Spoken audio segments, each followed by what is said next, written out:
Mesdames, Messieurs, où que vous soyez, quoi que vous fassiez, bienvenue à Rites et Traditions sur Africable Télévision, la panafricaine. Je déclare l'état de bonheur permanent, l'insolite, l'inhabituel, le surnaturel et la mystique régissent la vie africaine.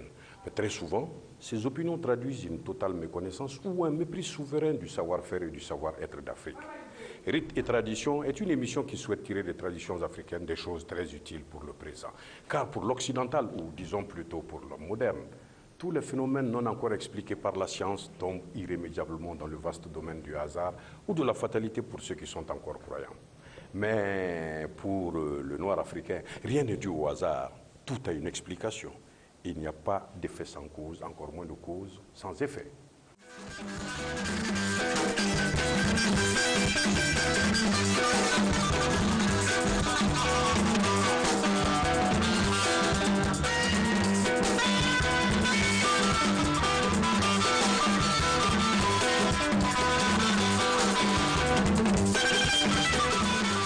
Pour parler du Bogolan, notre artiste Ali Dolo a tenu à remercier Kandjoura Koulibaly et le groupe Kassobane pour leur soutien et leur disponibilité. Tout est parti en 81 quand je faisais la 9e avec Ali Dolo à Djouila.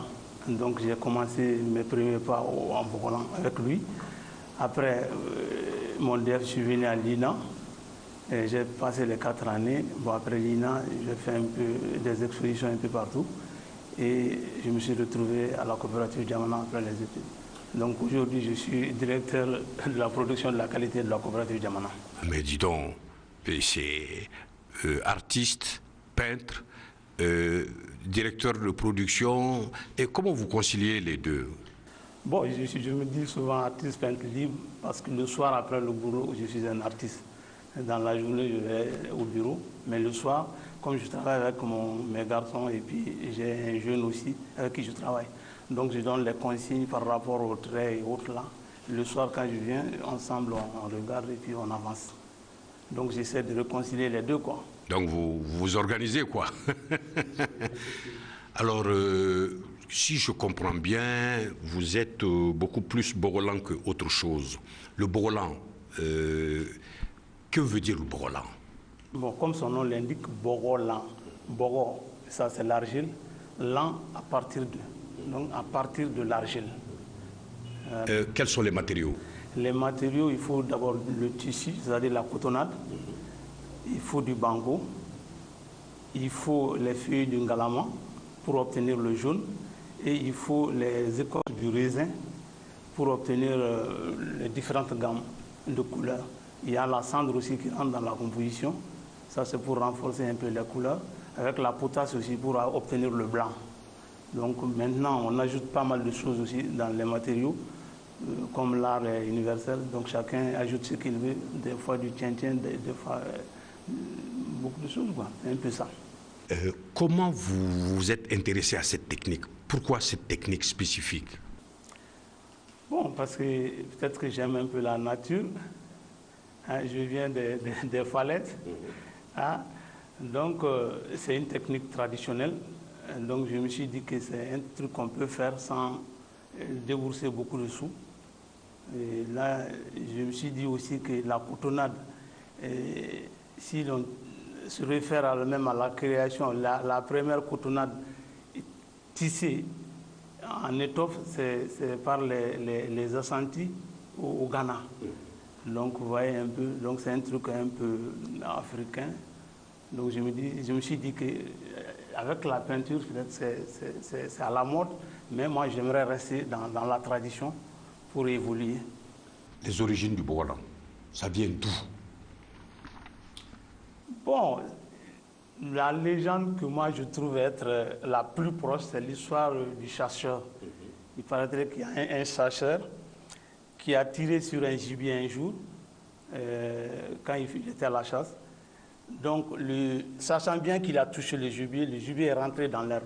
Donc, il s'est déplacé pour aller voir si le gibier était là-bas. Donc, il a trouvé que le gibier était absent, mais les traces du sang étaient là. Donc, il a continué, il a suivi les traces du sang et il s'est retrouvé dans une mare où le gibier était effectivement là. Donc, comme il était habillé dans une tenue traditionnelle, d'une cotonnade déjà trempée dans le ngalama, Donc il a été chercher son gibier qu'il a égorgé. Donc il est venu à la maison. Mais les parties qui sont rentrées dans la boue et le fait de mettre le gibier sur le dos, quand il est arrivé à la maison, le lendemain, la femme a essayé de laver les tissus là, et la tenue du chasseur. Donc elle a pu enlever le bout, mais les traces sont restées indélébiles sur la tenue. Donc tout de suite, c'est là où, selon moi, le déclic est arrivé. Les gens ont compris qu'il y a une réaction après avoir trempé une cotonnade dans le ngalama, parce que pour son camouflage, le chasseur était obligé de tremper sa tenue dans cette couleur jaune qui allait s'apparenter à l'herbe. Donc c'est comme ça qu'ils se sont dit qu'il y a une relation entre le banco et la tenue trempée dans du ngalama. Peut-être maintenant, c'est ce hasard qui a été dirigé, selon moi, par les hommes, et maintenant on se retrouve là où nous sommes. Vous pratiquez le Bogolan, mais le Bogolan d'hier et celui d'aujourd'hui, quelle différence? Bon, la différence, le Bogolan d'hier, c'était uniquement pour des tenues de fête, pour des circoncis, des cérémonies rituelles. À peu près, c'était un peu ça. Et pour les tenues de chasse et autres. Mais maintenant, avec la modernité, il y a les défilés de mode et nous l'utilisons pour décorer les maisons. Donc, avec les motifs que nous connaissons, on essaie de faire évoluer ça. Donc, traditionnellement, ils utilisaient pour d'autres fins, mais aujourd'hui, je crois que le Bogolan a pris une grande dimension. Le constat que moi je fais, le Bogolan avant, il se déteignait. Et maintenant, quelles sont les méthodes que vous avez trouvées pour fixer afin que ça puisse durer? Le problème du Bogolan chez nous, c'est un peu ça. Bon, moi je pense qu'il y a le nombre de trempages. Quand vous trempez un tissu une fois, vous passez du banco là-dessus. Et quand vous le trempez 2 ou 3 fois, ce n'est pas possible, ce n'est pas la même chose. Et la façon de pourrir aussi le banco, tout ça joue là-dedans. Il y a des bancos, quand il y a beaucoup de sable là-dedans, des fois ça ne tient pas, il faut que ça soit de l'argile même. Il y a ça, peut-être qu'il y a d'autres matériaux que les gens ajoutent maintenant pour avoir le noir très fort. Voilà. Oui, mais vous avez commencé cela il y a très longtemps, mais aujourd'hui, il y en a qui s'approprient la paternité du Bogolan. Comment cela se fait? Or, le Bogolan, il est de chez nous, là. Oui, il faudrait que nous acceptions de consommer malien. Il faudrait que les autorités s'y mettent. Et donc, quand tu crées quelque chose, tu n'arrives pas à le développer, d'autres peuvent en profiter. Et c'est un peu ça. Selon vous, y a-t-il une différence entre l'artiste et l'artisan dans le Bogolan? Bon, il y a une différence parce que quand vous prenez les deux sont des créateurs au début. L'artiste crée, l'artisan crée. Mais après la création, l'artiste, quand il fait une œuvre d'art, c'est une seule fois. Il ne reprend pas l'œuvre d'art. Mais quand vous faites une œuvre d'art et vous reprenez 1, 2, 1000 fois, finalement vous tombez dans l'artisanat. Donc au début, les deux sont des créateurs, mais le fait de reprendre un produit donc, fait que ça tombe dans l'artisanat. C'est un peu ça. Chez nous, au Mali, dites-moi sincèrement et honnêtement, est-ce que l'art nourrissonne? Bon, c'est pas facile, surtout dans notre domaine, ce n'est pas facile.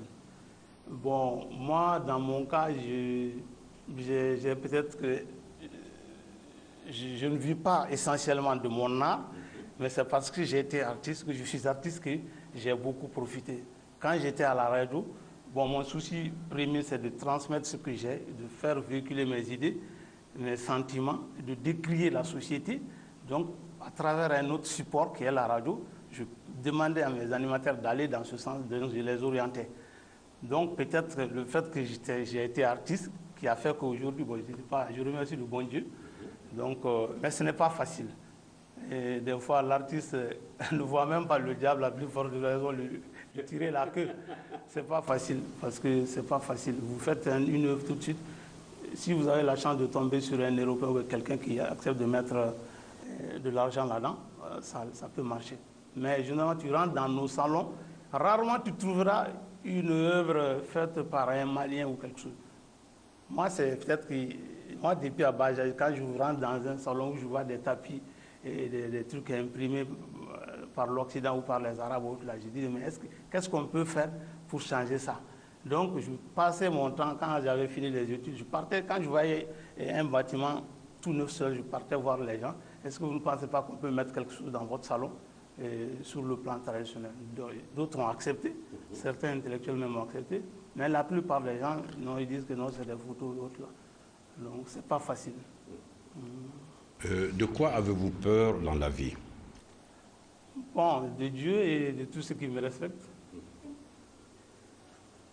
Et qu'est-ce que vous détestez? Je déteste le mensonge. Et puis ne pas avoir confiance, douter de moi. Je déteste ça. De quoi avez-vous pitié? D'une femme en état. Et quelles sont vos croyances? Je crois en Dieu. Le Dogono, là, il nous croit en Amai. Mais Amai, c'est Dieu. Ah bon. Ah, donc... on passe par quelqu'un, peut-être. Moi, je passe par Mohamed pour atteindre Dieu. Vous passez par Jésus pour atteindre Dieu. Bon, peut-être dans un passé récent aussi, le Dogono aussi passait par Ama. Voilà, pour avoir Dieu. Alors, on va entrer dans vos tableaux, les idéogrammes. Quels sont les signes que vous utilisez dans vos bourrelans? J'utilise les idéogrammes parce qu'il y a les idéogrammes, c'est des signes graphiques qui sont là, qui expriment soit un mot ou une idée. Donc c'est un peu ça. D'accord, entrons dans les tableaux.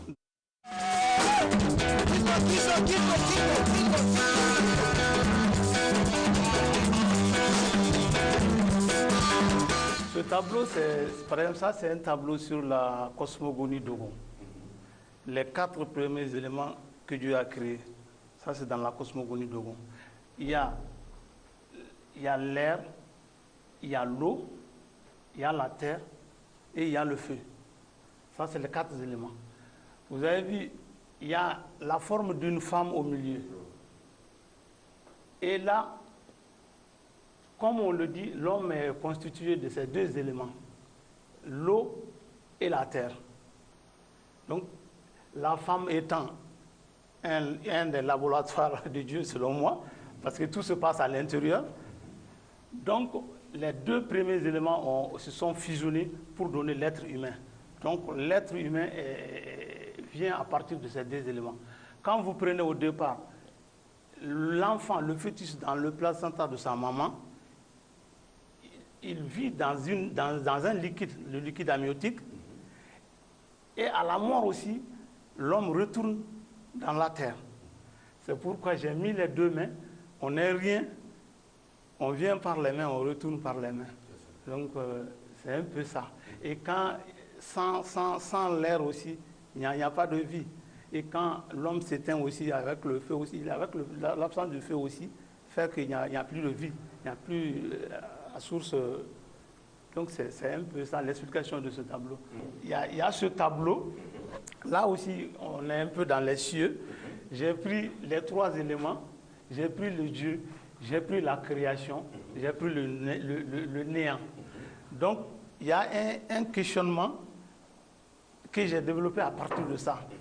C'est-à-dire, entre ces 3 éléments, peut-être ce n'est pas du blasphème, mais entre les 3 éléments, quel a été l'élément qui a été à l'origine? Est-ce qu'il y a eu Dieu d'abord?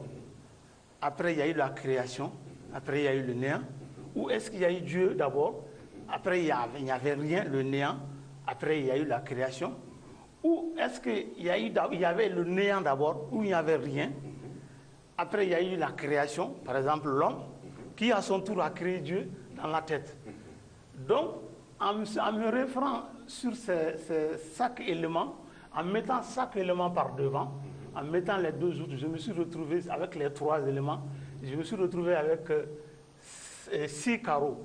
6 carreaux de 3. Donc 6 fois 3, ça me renvoie à 18. Le chiffre 18, j'ai dit le 18 est égal à 1 plus 8, ce qui donne 9. Et 9, c'est 0 en mathématiques. Donc je me suis dit que seul Dieu comprend Dieu. Tout ce que les gens racontent par rapport à Dieu, et pour moi, tout ça là, c'est un peu passé à côté. Voilà. Seul Dieu comprend. Dieu. C'est un peu ça. Bon, là, c'est un idiogramme que j'ai pris, mais c'est un tableau sur la société. Vous voyez, quand vous regardez bien, vous voyez une forme circulaire. Ça, c'est la mère et l'enfant. Mais quand vous regardez bien, il y a une mère qui est là, qui est en train d'allaiter.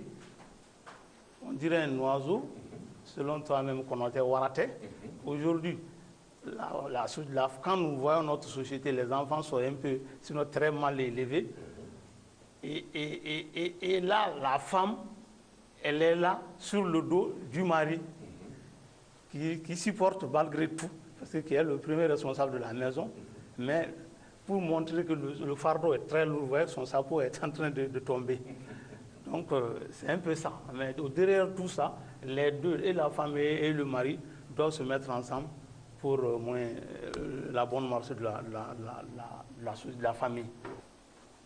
Ça, c'est l'idiogramme de la recherche de l'or, de la recherche. Et là, ça, c'est l'idiogramme d'un homme qui est là. Et l'homme, malgré le poids de cette richesse-là, l'homme continue à chercher de l'argent. Donc, une course effrénée de l'homme vis-à-vis de l'argent. Donc, quel que soit l'argent que vous gagnez, vous êtes toujours tenté d'en chercher. Et vous vous fichez mal de ceux qui n'en ont pas. Donc, c'est un peu égoïste. Non, il n'est pas à genoux, il est en train de marcher. Ça, c'est une course effrénée. Il va partout. Il cherche l'argent. Il ne s'arrêtera jamais de chercher l'argent. C'est pour mettre l'accent sur ça. Ah bon, ça, c'est le Christ en toi. J'ai été à un mariage ou un baptême quand même des chrétiens, un ami chrétien qui se mariait. Oui, je crois que c'était ça. C'est à l'église, quand j'étais assis, on parlait de la chair. La chair, quoi là? La chair de la vie. Les chairs de la vie. Donc, il a cité 4 éléments. Il dit que l'homme est son propre destructeur. Donc, c'est l'homme qui se détruit. Soit nous allons vers nos vices, le vice, la bière, l'alcool, la drogue et autres, là, on se détruit. Ça, c'est un truc fait par Dieu et par les hommes. Soit on mange trop, on va au-delà de ce que le ventre peut prendre. C'est des problèmes après. Soit on est fanatique ou on suit les religieux, les yeux fermés, des gens à qui nous croyons, mais qui peuvent nous induire aussi dans l'erreur parce que nous laissons Dieu, nous pensons que ils peuvent nous aider à surmonter nos problèmes. Là, nous passons à côté, soit par l'infidélité. On peut attraper des maladies et en mourir. Donc, j'ai pris les 4 éléments. Je me dis que l'homme est son propre destructeur. Ça, c'est un tableau sur le savoir que j'ai trouvé exceptionnel parce que pour moi, le savoir est la seule chose. Quand j'ai le savoir, je peux vous donner tout ce que j'ai comme savoir et en garder.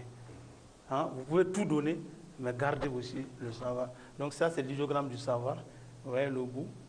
Tu donnes tout, mais tu as toujours ce que tu as donné. Tout ce que tu as donné, là, tu le gardes. Donc, il ne faudrait pas que les gens soient égoïstes. Quand vous connaissez quelque chose, mettez ça au profit des autres. Quand vous êtes 3, dites-vous toujours qu'il y a un qui se trompe, qui pense qu'il est avec les autres, mais vous voyez, ils ont réservé un plat ici, ils ont demandé à tout le monde de s'en passer. Lui, pensant que les autres seront comme lui. Et lui, il est assis à côté, alors que les deux sont en train d'en prendre là-dedans. Donc, une union de 3 personnes, il y a une personne qui se trompe, qui va à côté. Et là, comment ça va dire? Quel est mieux pour faire? Bon, là, c'est un tableau sur les conflits de génération. Vous voyez, ici, ça, c'est la partie du jeune. Et là-bas, c'est la partie des vieux. Les vieux, les coris et le tronc d'arbre, c'est le pilier pour dire que les chefs, les sages, c'est des sages. Ils sont pleins de richesses aussi. Donc, mais ils meurent avec leurs richesses. Les richesses là tombent ils vont avec ça dans la tombe. Parce que seulement le jeune fougueux qui crie à la victoire, alors qu'il n'en est rien, parce que vous voyez, j'ai coupé les 2 mains, il ferme les oreilles, il pense que les vieux sont dépassés. alors qu'eux, ils ont un ventre plein de savoir et un esprit. Donc, il y a un mur qui sépare les vieux et l'oreille des jeunes. Donc, il y a le regard croisé de ces deux générations. Donc, c'est un conflit de générations. Les jeunes pensent qu'ils connaissent tout. Ils ne veulent pas prendre des conseils ou essayer de respecter les vieux. Donc, ça, c'est un problème de la société. Bon, là, c'est en fait, ce tableau, c'est un tableau sur la quintessence. Donc, j'ai mis beaucoup d'idiogrammes pour dire qu'aujourd'hui, le monde est pressé, le monde est excité, les gens ne savent plus que faire et les gens sont perdus. Donc, c'est un peu ça. Ça me fait un peu marrer parce que j'avais fait ce tableau, je ne sais pas si tu vas prendre ça en compte. Ça, j'avais monté l'exposition. Et quand on était sur les invitations, on est venu nous dire que ça chauffe à Kati. Vous comprenez bien que c'était le coup d'État. Donc depuis 2012. Donc j'ai pris en quelque sorte la politique malienne. Avec tout ce que ces gens-là disaient comme slogan. Le tableau s'appelle La Balance. La balance, c'est surtout au Mali, mais c'est un truc que j'ai élargi à l'Afrique et au reste du monde, avec le cercle que vous voyez derrière. Et quand vous lisez les slogans, avant les slogans, il y a un homme ici qui pèse plus lourd que le peuple, que quand même, où c'est différents partis politiques. Donc, en quelque sorte, je n'ai pas compris la politique. Je me suis dit que, et c'est partout en Afrique, peut-être dans le monde, soit c'est un système qui est là, qui domine les autres, ou c'est un homme qui est là, qui a demandé le pouvoir au nom du peuple, mais dès qu'ils arrivent, c'est un problème. Donc, le peuple ne se sent pas d'eux, et puis pour qu'ils partent aussi, c'est un problème. Donc, c'est pas que j'ai quelque chose contre les autorités maliennes, mais j'ai pris ça parce que c'est le cas malien que j'ai vécu, vivre la démocratie. Et je suis seul, je suis et je suis le maillon faible, mais je reste le patron. Et de l'autre côté, on disait, vive la démocratie, avant le multipartisme, vive le multipartisme, avant le parti unique. Mais malgré tous ces slogans, un seul homme est sorti, pas dans un parti politique. Je n'ai pas pu comprendre ça. Oui. Comment un seul homme peut venir au pouvoir, alors que nous avons combattu pour qu'il y ait la démocratie, pour qu'il y ait le multipartisme. Donc, où sont partis les partis? Donc, ils sont faibles. Ils sont faibles. C'est ce que, donc, je suis en train de chercher ça dans c'est un peu ça. Mais ce n'est pas que le Mali, c'est partout. C'est partout. Hein. C'est partout, c'est un peu ça. C'est décevant, mais c'est ça. Merci. Mesdames, Messieurs, merci pour votre fidélité à Africable Télévision, la première panafricaine. Je suis cependant au grand regret de devoir vous annoncer cette désagréable nouvelle. Et oui, c'est tout pour rite et tradition aujourd'hui. Mais n'ayons pas peur de le dire et surtout, n'ayons pas honte de le reconnaître. Les intellectuels africains ont décroché tous les titres universitaires en vue d'Afrique, d'Amérique, d'Asie et d'Europe. Malheureusement, ils demeurent encore et toujours des analphabètes culturels à l'entrée du vestibule de la mémoire perdue de nos ancêtres. Comment alors promouvoir ce que l'on ignore? Chauves-souris, ils sont d'Afrique, mais surtout d'ailleurs. La bouche noire, le ventre à Paris, la tête en Amérique, les yeux en Asie. C'est pourquoi, mesdames, messieurs, prenez soin de vous, car chaque émission à rite et tradition est un questionnement. Ce que l'on apprend de la culture d'autrui, vaut-il ce que l'on oublie de soi? Fils et filles d'Afrique, il ne s'agira pas pour nous d'effectuer un retour aux sources. Oh que non!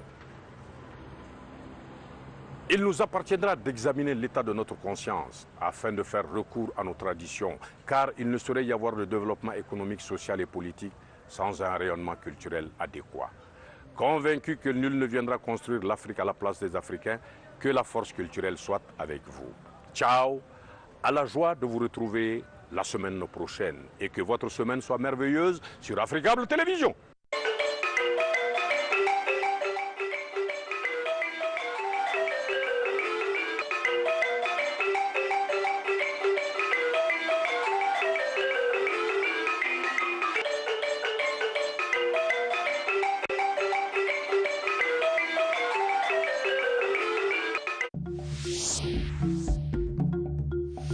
votre soirée sur Africable.